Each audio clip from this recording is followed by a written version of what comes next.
Welcome back, everyone, to the Deep Dive. We've got a really special story to dig into today. Yeah, this one's really something. It's about turning, well, setbacks into triumphs. And it comes straight from you, our listeners. This is one of those stories that just grabs you, you It know? really is.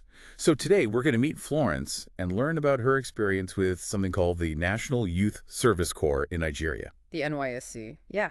It's a pretty unique program. Totally. Basically, it's this mandatory year of service that all Nigerian graduates do. They get placed all over the country, working in different fields. And it's meant to be this big nation-building thing, Yeah. bringing young people together. Yeah, fostering unity and all that. Exactly. But what makes Florence's story so incredible is that it starts with this huge obstacle, like a real curveball. It's something I think a lot of people can relate to, honestly. That feeling when everything just falls apart. Oh, absolutely. And then it Yeah. takes us on this unexpected journey, showing how she uses her, resilience and creativity to make a real impact. She's just one person, but she manages to do so much. It's really inspiring. So picture this, all right. Mm-hmm. It's just 2 days before Florence is supposed to head out for her NYSC deployment. Big day. Right. Huge. And her bag gets stolen, gone, Yeah. vanished. Oh, no. And this bag has everything, her passport, her certificates, her ID, even her NYSC call-up letter. Oh, man. Talk about a I nightmare. know, right? Can you imagine the panic? Seriously, just 2 days before, that's got to be a crushing blow. Totally. And she felt lost, like everything was unfair, all that. But then, and this is where it gets interesting, she has this shift in mindset. Like a switch flips. Exactly. She goes from despair to determination, Yeah. I won't be defeated. I love that. That resilience is key, right? Totally. So she scrambles, she reapplies for all her documents, Okay. and eventually she gets redeployed. Where does she end up? Cross River State. And here's the thing. Even before the whole stolen bag incident, Florence had this dream of doing a community project during her service year. Like giving back in a meaningful way. Yeah. But now she's in the governor's office, which doesn't exactly scream community action. A little bureaucratic, maybe? Totally. But Florence doesn't let that stop her. She's got this friend, an optometrist, and they start brainstorming. Two heads are better than one, right? And they come up with this incredible idea to provide assistive technology devices for visually impaired students at St. Joseph Center for the visually handicapped in Obudu.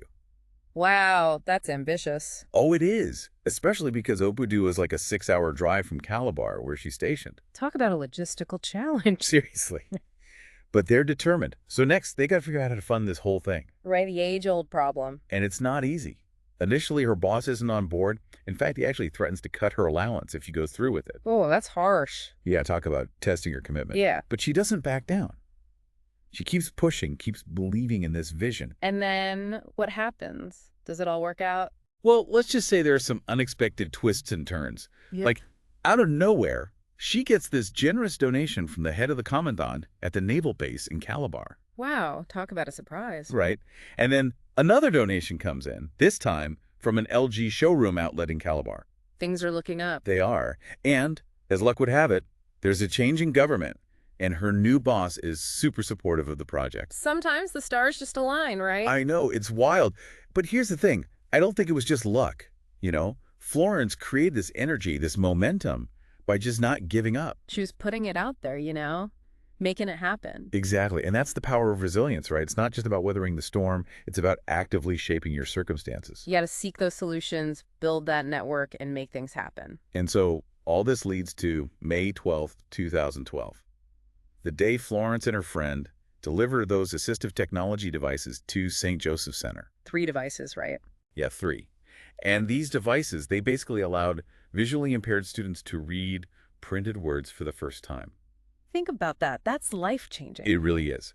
It's about inclusion, about giving everyone the opportunity to learn and grow. And for Florence, witnessing that impact, it was just, well, you can imagine. Pure joy, I bet. Oh, absolutely. And her efforts didn't go unnoticed either. She ended up receiving an honorary NYSC State Award for her work. Well-deserved, I'd say. Totally. So, what can we take away from all this? What's the core of Florence's story?